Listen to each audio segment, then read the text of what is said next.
दिल्ली के member parliament Sanjay Singh Akali Dal के नेता विक्रम सिंह मजीठिया वालों दायर की गई मानहानि केस के चलदियां अज मानयोग कोर्ट अमृतसर विच पेश होए। इस उपरंत वह दरबार साहिब विखे नतमस्तक भी होए। इस उपरंत उन्होंने वालों मीडिया नाल गलबात करदियां होया की कुछ कहा गया, तुसीं खुद ही सुनो। आज गुरु साहब के दरबार में पंजाब की खुशहाली के लिए, देश की खुशहाली के लिए अरदास करने आया हूँ, प्रार्थना करने आया हूँ। आज जिस हालत में ये मुल्क है, प्रधानमंत्री नरेंद्र मोदी जी के नेतृत्व में, वो बहुत दुखदाई परिस्थितियां हैं। देश के एक हिस्से में, मणिपुर में जिस तरह से हिंसा चल रही है, कई लोगों की जान जा चुकी है, बहुत सारे लोगों के घर जलाए जा चुके हैं। तो आज प्रार्थना करूंगा गुरु साहब से कि हमारे देश में अमन, चैन, शांति रहे। हिंदुस्तान एक गुलदस्ता है जहाँ पे अलग अलग रंगों के फूल रहते हैं। हिंदू हो, मुस्लिम हो, सिख हो, ईसाई हो, हमारा आपसी भाईचारा कायम रहे, अमन और शांति कायम रहे, ये मुल्क तरक्की करे। और जिस तरह से हमारी सरकार भगवंत मान जी की,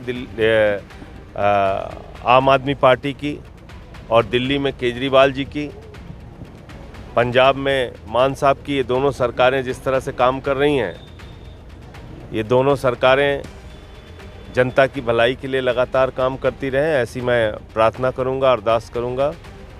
गुरु साहब के दरबार में मत्था टेकने के लिए आया हूँ। इसीलिए सर, सुनील जाखड़ जो बता रहे हैं, बोला गठजोड़ करेंगे, गठजोड़ हो सकता है कालीगढ़ से, आप कैसे देखेंगे? देखिए, किसी भी प्रकार का गठजोड़ हो, अब इसका कोई असर पंजाब पे पड़ने वाला नहीं है। 40 साल से जो नहरें सूखी हुई थी, भगवंत मान जी की सरकार ने उन नहरों में पानी पहुंचाने का काम किया, किसानों के चेहरे पे खुशहाली देने का काम किया। 27,000 सरकारी नौकरियां देने का काम मान साहब की सरकार ने किया। आज पंजाब के अंदर मोहल्ला क्लिनिक का काम शुरू हो गया। 300 यूनिट बिजली फ्री दी जाती है। 80 से 90% लोगों के घर का बिजली का बिल जीरो आ रहा है। तो ये सारे अच्छे काम पंजाब की भगवंत मान जी की सरकार कर रही है। और इसी का कारण है कि अभी जालंधर के उपचुनाव में आपने देखा होगा कि जनता ने जो सीट कांग्रेस 50 सालों से नहीं हारी थी, वो सीट भी आम आदमी पार्टी को जिताने का काम किया, वहाँ भी झाड़ू चली। और मुझे लगता है कि कितने भी गठबंधन और कितने भी ठगबंधन ये पार्टियां आपस में कर लें, इसका कोई भी असर नहीं पड़ने वाला है। आम आदमी पार्टी का जनाधार लगातार पंजाब में बढ़ रहा है। गुरबाणी प्रसाद को लेकर काफी विवाद हो रहा है, गुरबाणी प्रसाद को लेकर आप इस चीज को कैसे देखेंगे? देखिए, उस पर मैं टिप्पणी करने वाला कोई नहीं हूँ। इस पे हमारी सरकार ने जो स्टैंड लिया है, उस पर वही बात करेंगे। आम आदमी पार्टी तो गठजोड़ करने को कर रही है, हर जगह कर रही है, वो हर पार्टी। एक काला अध्यादेश दिल्ली को लेकर आया, जिसमें दिल्ली के 2 करोड़ लोगों का अधिकार छीना जा रहा है। उसके लिए हमने सभी पार्टियों का समर्थन मांगा और पिछले दिनों सभी पार्टियों से मुलाकात की है। और उसमें, क्योंकि ये देश के फेडरल स्ट्रक्चर का मामला है, देश के लोकतंत्र का मामला है, और ऐसे मसलों पर जो पार्टियां संसद के अंदर हैं, उनसे तो बात करनी पड़ेगी। मोदी जी के बारे में क्या कहना चाहेंगे जी? उसके बारे में क्या कहना चाहेंगे? देखिए, नरेंद्र मोदी जी का एक वॉशिंग पाउडर आया है।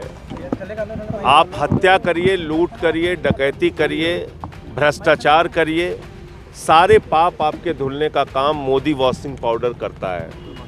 आपने देखा होगा 2014 से लेकर अब तक 8 सरकारें पूरे देश के अंदर तोड़ के, जोड़ के, ईडी से, सीबीआई से धमका के बनाने का काम मोदी जी ने किया है। महाराष्ट्र के जिन मंत्रियों के बारे में 4 दिन पहले मोदी जी ने कहा कि भाई इन लोगों ने 70,000 करोड़ का घोटाला किया है, उसी अजीत पवार को, उसी हसन मुशर्रफ को, उसी छगन भुजबल को आपने मंत्री बना दिया, उप मुख्यमंत्री बना दिया। तो इसका मतलब नैतिकता नहीं है, ईमानदारी नहीं है, मोदी जी के बात में कोई सच्चाई नहीं है। उनका एक वॉशिंग पाउडर है, मोदी वॉशिंग पाउडर, जिससे सारे पाप धुल जाते हैं। तो इसलिए उन्होंने जो घड़ी डिटर्जेंट पाउडर का जो नारा था, उसको चुरा लिया है मोदी जी ने। वो कह रहे हैं सारे दाग चुटकियों में धुले, पहले इस्तेमाल करें फिर विश्वास करें, मोदी वॉशिंग पाउडर।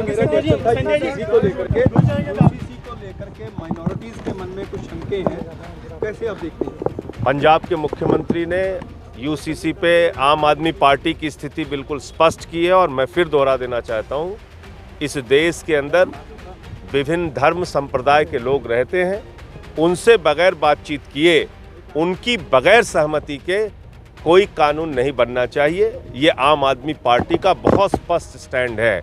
और दूसरी बात, प्रधानमंत्री जी से मैं पूछना चाहता हूँ, कौन सा यूसीसी ला रहे हो आप? हिंदू अनडिवाइडेड फैमिली का एक्ट है, जिसमें हिंदू परिवारों को इनकम टैक्स में राहत मिलती है। वो राहत सिख परिवारों को, मुस्लिम परिवारों को, ईसाई परिवारों को नहीं मिलती। तो अगर आप ऐसा यूसीसी ला रहे हो तो हिंदू परिवारों का भी नुकसान कर रहे हो।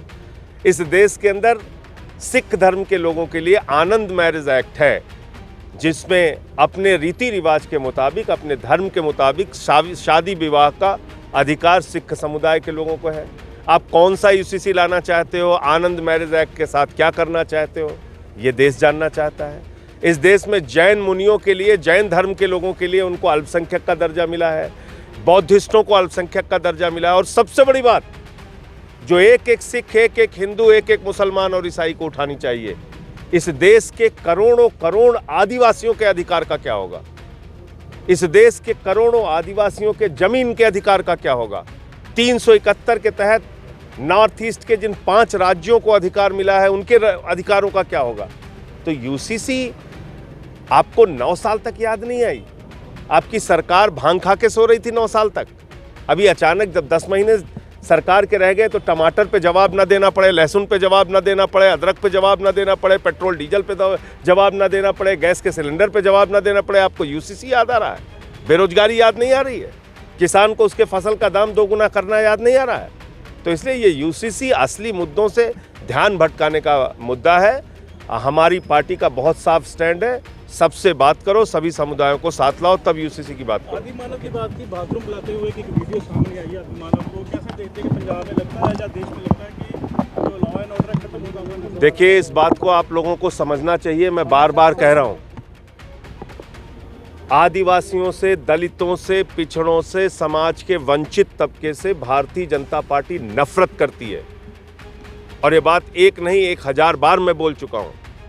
इनके मन में घृणा है आदिवासियों और दलितों के प्रति। जो दृश्य, जो तस्वीर, जो वीडियो सामने आया मध्य प्रदेश से, एक आदिवासी युवक पे भारतीय जनता पार्टी का नेता पेशाब कर रहा है, यही सोच है बीजेपी की, यही मानसिकता है बीजेपी की। इनको मैं भारतीय झगड़ा पार्टी कहता हूँ। हिंदू को मुसलमान से लड़ाओ, हिंदू को सिख से लड़ाओ, हिंदू को ईसाई से लड़ाओ, हिंदू को हिंदू से लड़ाओ, जाट को गैर जाट से लड़ाओ, मराठा को गैर मराठा से लड़ाओ, पहलवान को पुलिस के जवान से लड़ाओ, किसान को पुलिस के जवान से लड़ाओ, मणिपुर में 2 आदिवासी समुदायों को लड़ाओ। तो ये भारतीय झगड़ा पार्टी है। जब तक ये पार्टी रहेगी, इस देश के अंदर शांति नहीं रह सकती। अरे द्रौपदी मुर्मू जी के साथ क्या किया आपको पता नहीं है? देश की संसद, जिसके बारे में कहा गया है कि संसद का मतलब लोकसभा, राज्यसभा और महामहिम राष्ट्रपति, संसद के उद्घाटन के मौके पर द्रौपदी मुर्मू को नहीं बुलाया गया। अभी जगन्नाथ मंदिर के दर्शन करने के लिए बीजेपी के नेता गए, उनको अंदर बुलाया गया। एक आदिवासी देश की महामहिम राष्ट्रपति महिला श्रीमती द्रौपदी मुर्मू को नहीं बुलाया गया गर्भगृह में, मंदिर के अंदर। आप सोच सकते हैं किस तरह से भेदभाव किया जाता है। दरअसल आप पार्टी ਵੱਲੋਂ 2017 ਵਿੱਚ ਚੋਣਾਂ ਦੇ ਦੌਰਾਨ ਵਿਕਰਮ ਸਿੰਘ ਮਜੀਠੀਆ ਦੇ ਸਬੰਧ ਨਸ਼ਾ ਤਸਕਰਾਂ ਦੇ ਨਾਲ ਦੱਸੇ ਸਨ, ਜਿਸ ਤੋਂ ਬਾਅਦ ਆਮ ਆਦਮੀ ਪਾਰਟੀ ਦੇ ਮੁਖੀ ਅਰਵਿੰਦ ਕੇਜਰੀਵਾਲ ਅਤੇ ਸੰਜੇ ਸਿੰਘ ਦੇ ਖਿਲਾਫ ਮਾਨਹਾਨੀ ਕੇਸ ਵਿਕਰਮ ਸਿੰਘ ਮਜੀਠੀਆ ਵੱਲੋਂ ਦਰਜ ਕਰਵਾਇਆ ਗਿਆ ਸੀ, ਜਿਸ ਦੀ ਸੁਣਵਾਈ ਵਾਸਤੇ ਦਿੱਲੀ ਤੋਂ ਮੈਂਬਰ ਪਾਰਲੀਮੈਂਟ ਸੈਸ਼ਨ ਜੱਜ ਅੰਮ੍ਰਿਤਸਰ ਦੀ ਮਾਨਯੋਗ ਕੋਰਟ ਵਿੱਚ ਪੇਸ਼ ਹੋਏ ਸਨ। ਉਹਨਾਂ ਵੱਲੋਂ ਤਾਰੀਖ ਲੈਣ ਤੋਂ ਬਾਅਦ ਸੱਚਖੰਡ ਸ੍ਰੀ ਹਰਿਮੰਦਰ ਸਾਹਿਬ ਵਿਖੇ ਮੱਥਾ ਵੀ ਟੇਕਿਆ ਗਿਆ। ਇੱਥੇ ਜ਼ਿਕਰਯੋਗ ਹੈ ਕਿ 2017 ਦੇ ਵਿੱਚ ਸੰਜੇ ਸਿੰਘ ਅਤੇ ਕੇਜਰੀਵਾਲ ਵੱਲੋਂ ਅਕਾਲੀ ਦਲ ਦੇ ਨੇਤਾ ਵਿਕਰਮ ਸਿੰਘ ਮਜੀਠੀਆ ਦੇ ਖਿਲਾਫ ਨਸ਼ੇ ਦੇ ਕਾਰੋਬਾਰੀਆਂ ਵਿੱਚ ਨਾਮ ਦਿੱਤੇ ਜਾਣ ਤੋਂ ਬਾਅਦ ਵਿਕਰਮ ਸਿੰਘ ਮਜੀਠੀਆ ਵੱਲੋਂ ਕੇਜਰੀਵਾਲ ਅਤੇ ਸੰਜੇ ਸਿੰਘ ਅਤੇ ਉਹਨਾਂ ਦੇ ਸਾਥੀਆਂ ਉੱਤੇ ਮਾਨਹਾਨੀ ਦਾ ਕੇਸ ਦਰਜ ਕਰਵਾਇਆ ਗਿਆ ਸੀ, ਜਿਸ ਦੀ ਤਾਰੀਖ ਹੁਣ ਵੀ ਅੰਮ੍ਰਿਤਸਰ ਦੀ ਮਾਨਯੋਗ ਕੋਰਟ ਵਿੱਚ ਪੈ ਰਹੀ ਹੈ ਤੇ ਸੰਜੇ ਸਿੰਘ ਅਤੇ ਵਿਕਰਮ ਸਿੰਘ ਮਜੀਠੀਆ ਤਾਰੀਖ ਦੇ ਉੱਤੇ ਹਾਜ਼ਰ ਹੋ ਕੇ ਆਪਣੇ ਬਿਆਨ ਦਰਜ ਕਰਵਾ ਰਹੇ ਹਨ। ਇੱਥੇ ਇਹ ਵੀ ਦੱਸਣਾ ਬਣਦਾ ਹੈ ਕਿ ਕੇਜਰੀਵਾਲ ਵੱਲੋਂ ਮਜੀਠੀਆ ਤੋਂ ਲਿਖਤੀ ਮਾਫੀ ਵੀ ਮੰਗੀ ਗਈ ਸੀ, ਜੋ ਕਿ ਬਹੁਤ ਹੀ ਚਰਚਾ ਦਾ ਵਿਸ਼ਾ ਬਣੀ ਸੀ। ਰਾਜਨੀਤਿਕ ਗਲਿਆਰਿਆਂ ਵਿੱਚ ਇਸ ਚਿੱਠੀ ਨੂੰ ਲੈ ਕੇ ਬਹੁਤ ਹੀ ਜੋ ਭੁਚਾਲ ਵੀ ਆਇਆ ਸੀ ਪੰਜਾਬ ਦੀ ਸਿਆਸਤ ਦੇ ਵਿੱਚ। ਤੇ ਹੁਣ ਦੇਖਣਾ ਇਹ ਹੋਵੇਗਾ ਕਿ ਇਸ ਮਾਮਲੇ ਦੇ ਵਿੱਚ ਕੋਰਟ ਕਿਸ ਨੂੰ ਰਾਹ ਦਿੰਦੀ ਹੈ ਤੇ ਕਿਸ ਖਿਲਾਫ ਆਪਣਾ ਫੈਸਲਾ ਸੁਣਾਉਂਦੀ ਹੈ। ਬਣੇ ਰਹੋ ਸਾਡੇ ਨਾਲ।